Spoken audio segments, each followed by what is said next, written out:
As Congresswoman Giffords makes a remarkable recovery from being shot in the head, one person watching her progress very closely is Mary Jo Buttafuoco.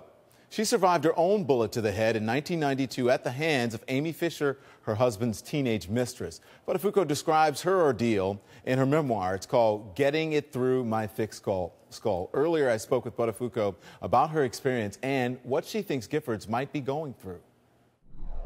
The first few days, you don't even know what has happened to you. You can't imagine. You're in this cocoon. You're sedated, and you've got people, kind of yelling in your ears to try and make you wake up and stay awake.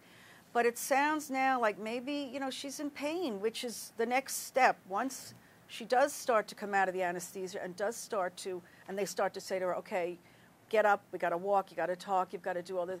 It's going to be a very long, painful recovery. And you were responsive as well, but you said you don't remember anything they asked you. There was one day, all of a sudden it clicked, but they had told you a long time before what had happened to you, but you didn't remember any of that. Yeah, my vivid memories was I was told after the fact that when I was in the hospital, my son came to me and they said, squeeze her hand, and I squeezed it back. I don't remember that. My mother also said the same thing, that they would touch me and hold my hand and I would squeeze them.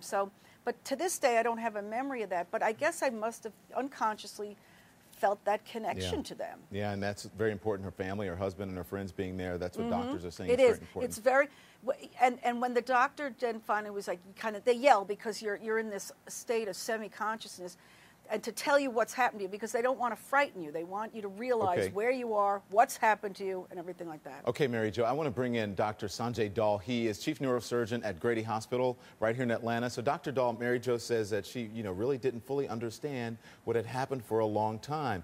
Is that typical, and do you think that's what Gabby Giffords, do you think she knows the situation right now? Yes, absolutely. I've had many patients who have seen me many months after their injury who tell me that they have no recollection of the injury they suffered and the time that they spent in the hospital. And that's for a variety of reasons, one of which obviously being the head injury and also the different kinds of drugs that are constantly being administered.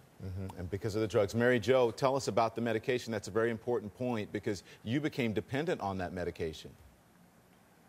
Yes, I did.